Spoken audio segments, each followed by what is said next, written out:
Eh bien bonjour à tous, c'est Timothée, j'espère que vous allez bien, moi ça plutôt pas mal. Alors on se retrouve pour une toute nouvelle vidéo YouTube.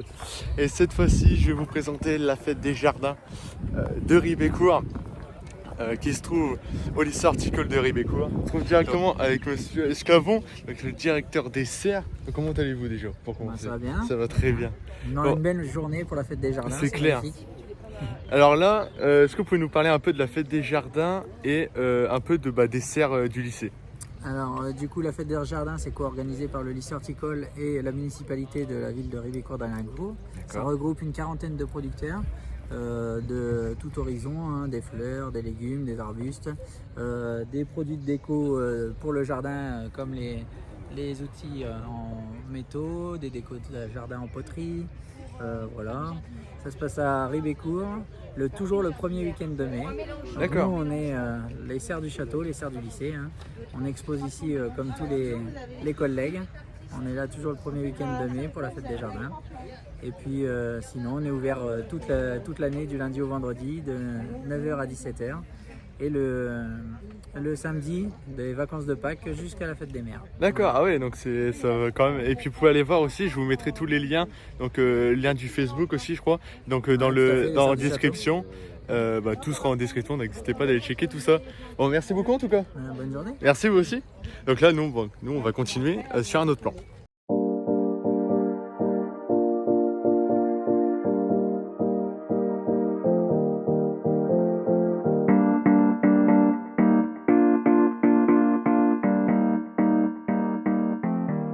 Bienvenue à Ribécourt. Alors c'est vrai qu'on est très fiers aujourd'hui d'accueillir la fête des jardins, aujourd'hui et hier d'ailleurs.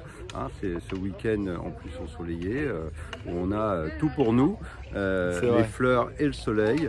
Et du coup, c'est vrai qu'avec la mairie de Ribécourt, on a organisé cette fête des jardins et on accueille sur le site de l'EPL de Ribécourt.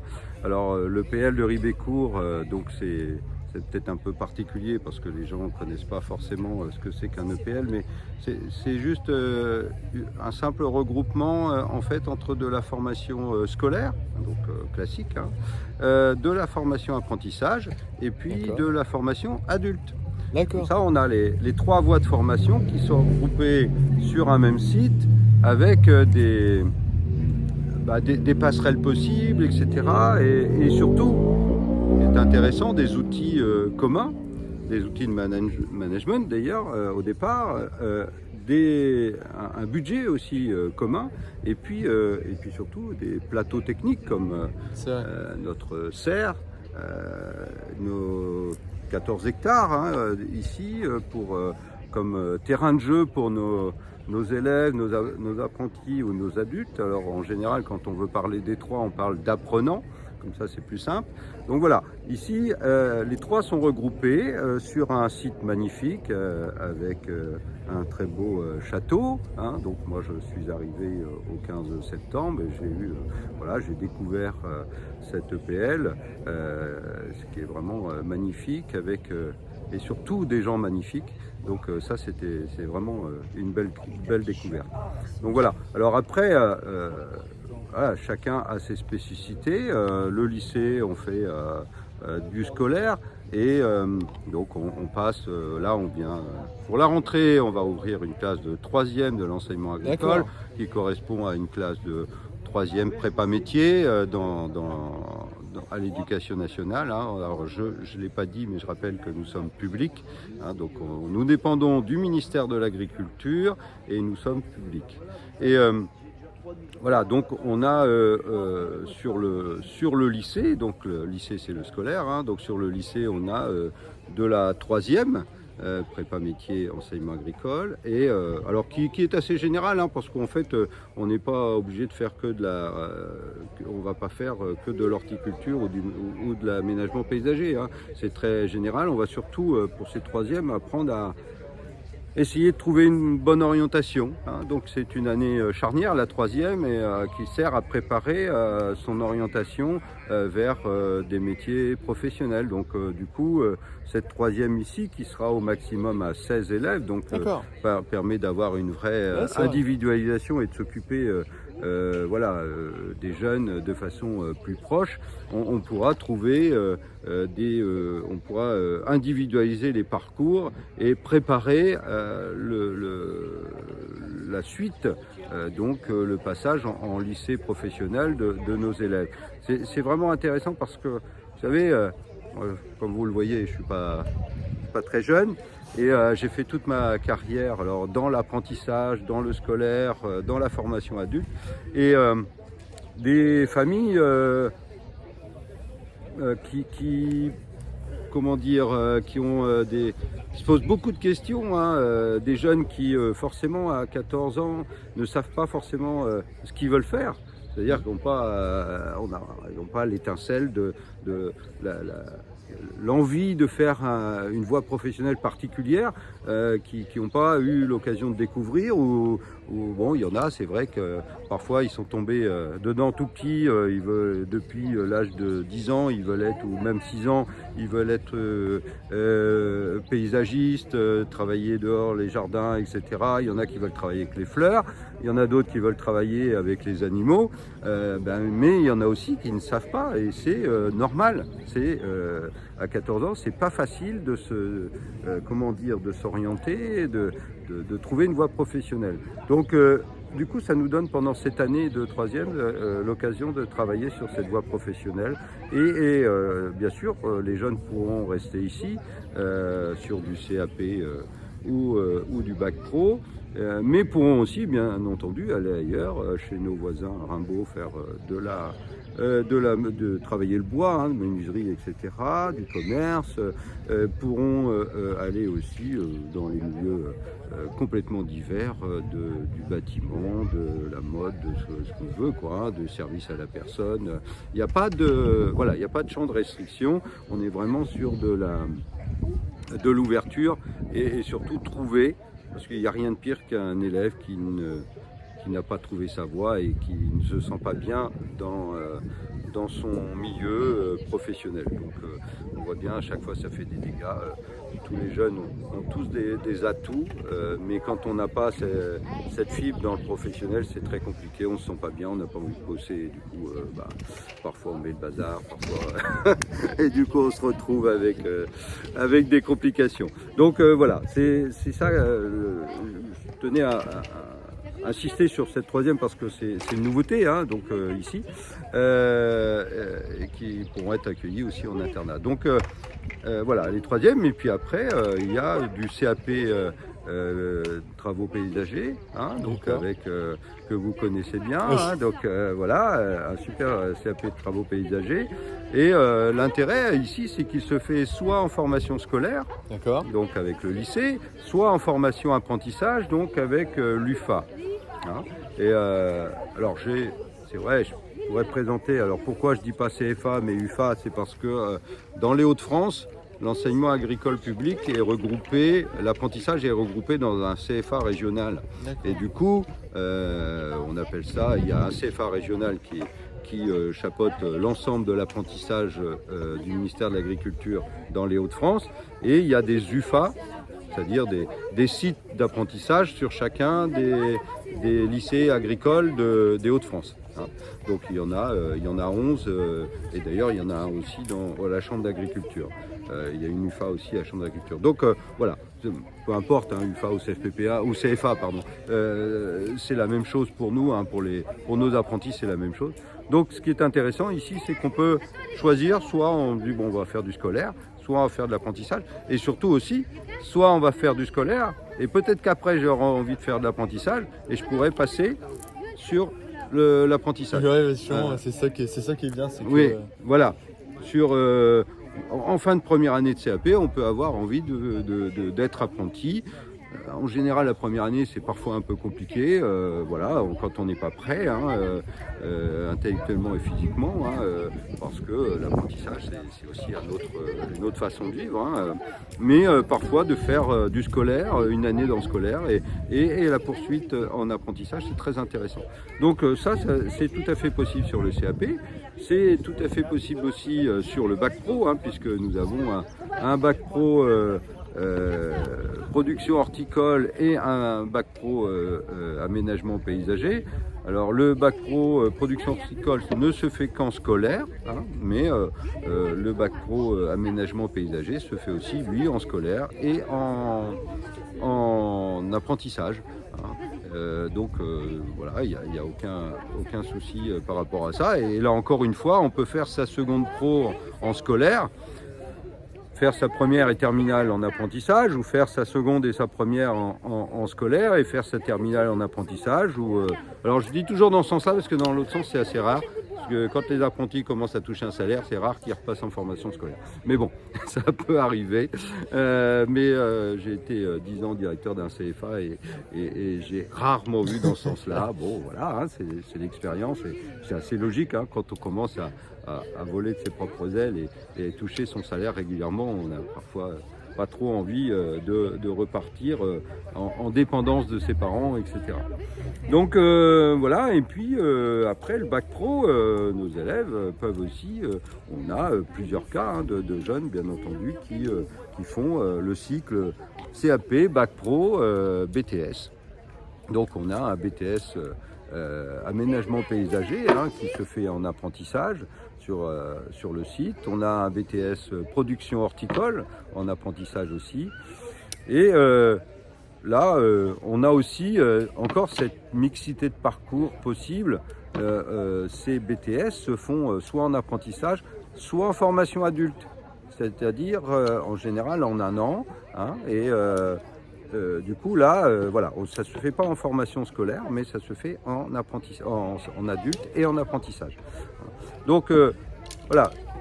Ici, ce qui est important à dire, c'est que, bon, voilà, moi, j'ai découvert cette EPL, ce site, au mois de septembre. J'ai découvert que c'était un établissement qui était reconnu par la profession. Qui a une belle notoriété sur le professionnel, hein, donc vraiment reconnu par rapport à ses pôles de compétences.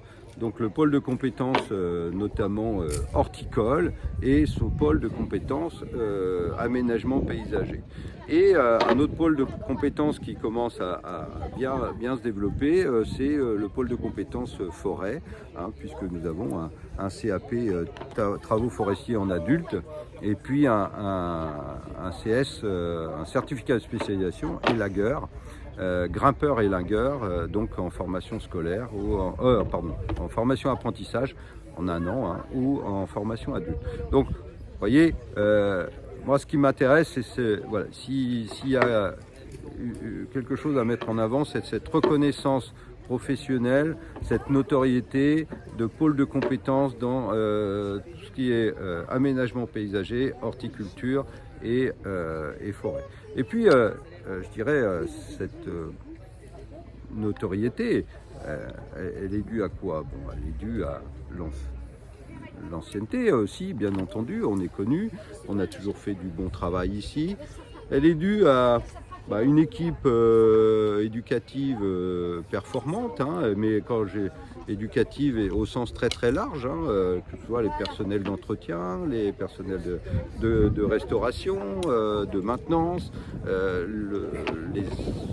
la vie scolaire, hein, et bien entendu les enseignants que ce soit sur la formation adulte, la formation scolaire ou l'apprentissage qui sont bons, qui sont professionnels, hein, qui accompagnent. On a vraiment un rôle d'accompagnement et aussi cette valeur qui nous est reconnue d'accompagnement. Donc voilà, on a une vraie compétence là, dans ce domaine et c'est bien sûr au-delà des centres de formation, lycée, CFA et formation adulte, on a aussi, bien entendu, et ça fera le lien peut-être avec d'autres séquences, avec l'exploitation horticole, puisque c'est vrai que ce qui est intéressant, c'est que nous sommes confrontés au réel, hein, on n'est pas dans notre bulle d'éducation, on est confronté à la vie, puisqu'on a une serre, du maraîchage bio, on a 14 hectares voilà, de production et on sait produire, on sait commercialiser, hein, avoir des stratégies, etc. Des stratégies de rentabilité aussi, bien entendu, sur l'exploitation, puisqu'il faut, à la fois, c'est un support pédagogique, c'est le terrain de jeu de nos apprenants, mais en même temps, il faut payer les salariés hein, sur l'exploitation qui sont de droit privé. Et du coup, voilà, il n'y a pas de secret. Hein, il faut être, comment dire, rentable. Hein, alors, ça peut être un gros mot hein, parfois dans l'enseignement, mais vous savez, quand on peut prouver à nos élèves et que nos élèves sont formés dans des conditions efficientes économiquement, ben, du coup, ça donne du crédit. On ne joue pas tous les jours quand on fait des travaux de rempotage, de repiquage, de bouturage. Les produits, ben, là, on les vend en ce moment. Voilà, on les vend en ce moment à la fête des jardins. On va les vendre encore le week-end prochain à une autre manifestation et encore le week-end prochain jusqu'à la fête des mères. On est ouvert tous les samedis et on est présent dans les manifestations. Donc, vous voyez, c'est ce côté, c'est un tout. Vous voyez, il y a des enseignants, il y a des personnels qui servent à faire, qui sont là pour faire vivre un lycée. Et finalement, on arrive à le faire, un lycée, un établissement hein, avec les 3 voies de formation, et on arrive à faire vivre tout ce monde-là et à apprendre à nos jeunes qui s'insèrent très bien, hein, parce qu'en fait c'est la dernière phase. Hein, on peut avoir de bonnes réussites aux examens, etc. Après, notre objectif, c'est quand même de former des professionnels. Donc les professionnels, ben, en fait, comment on peut vérifier ça, c'est le taux d'insertion hein, et le taux d'insertion de nos anciens apprenants sont très bons, les taux sont très bons. Hein, donc voilà, aujourd'hui c'est des métiers qui ont plutôt qui ont une très bonne renommée. Hein. On sait que aujourd'hui, alors j'étais très surpris, hein, mais il y avait un sondage qui avait été fait pour dire finalement que on a interrogé, enfin pas nous, hein, mais une société de sondage, hein, donc tout à fait officielle, etc., qui a interrogé les parents sur ce qu'ils aimeraient que fassent leurs enfants. Hein. Et en fait, je crois le métier de jardinier paysagiste est arrivé en 9e position de toutes les réponses. Donc c'est quand même c'est sympa. Hein. Donc voilà, il y a des choses intéressantes comme ça. Et puis bon, quand on voit, alors c'est vrai que parfois il pleut et que c'est un peu moins intéressant. Mais quand on travaille, on a l'occasion, la chance de travailler dehors avec un bel environnement, hein, parce que souvent, voilà, les productions sont dans de beaux environnements. Hein, donc voilà. Donc on a vraiment, je pense ici un outil et ce qui est important aussi, hein, c'est que cet établissement, on travaille une petite centaine de personnes. D'accord, ah oui. Ouais. Oui, tout confondu, hein, puisqu'il y a bien sûr, par exemple la vie scolaire avec les surveillants, oui. Il y a la restauration, parce qu'on a aussi un internat, donc voilà, c'est toute la semaine, hein, du lundi au vendredi qu'il faut travailler et encadrer, entourer, accompagner nos jeunes. Donc voilà, c'est une belle entreprise. Et moi, je suis en tout cas fier d'être le directeur de ce bel établissement. Donc voilà, je ne sais pas s'il y avait d'autres... moi, ça me paraît très bien. Ça vous paraît bien? Bon, ben voilà. Ben, écoutez, merci beaucoup en merci tout cas à vous, monsieur Toussaint, pour l'intérêt que vous portez à notre établissement. Et puis, bonne continuation. Merci, vous aussi.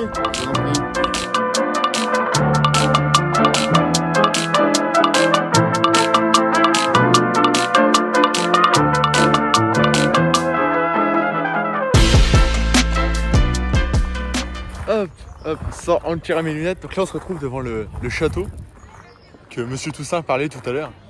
Et ça, franchement, il est vraiment beau. Donc, comme le disait aussi tout à l'heure monsieur Toussaint, c'est un parc. Ici, il faut savoir que c'est un parc de 14 hectares. Donc, 14 hectares, donc, dont une forêt. Une forêt que bien sûr qu'on entretient. Donc, voilà, donc c'est vraiment un cadre idyllique pour vraiment s'apprendre à s'éduquer.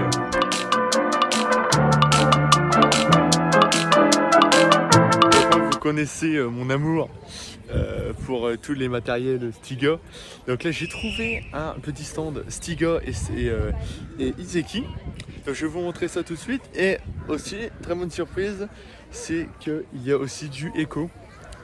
Donc je vais vous montrer ça tout de suite en vidéo.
Donc tous les liens de tous les réseaux sociaux, de tous les Facebook, de tous les sites internet seront dans la description. Donc n'hésitez pas à aller checker tout ça, laisser un petit j'aime sur leur page, ça leur fera très plaisir et à moi aussi.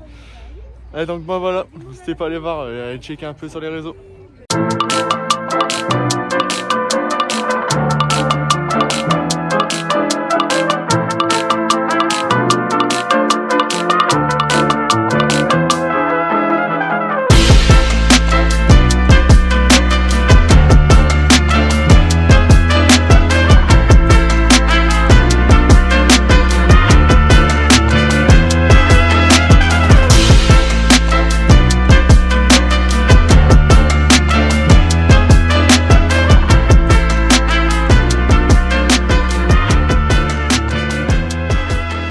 Et donc la vidéo touche à sa fin, j'espère que vous aura plu, donc n'hésitez pas toujours à aller checker sur tous les réseaux, donc tout ce qu'il y aura dans la description. Moi je vais manger, il est temps, allez bisous.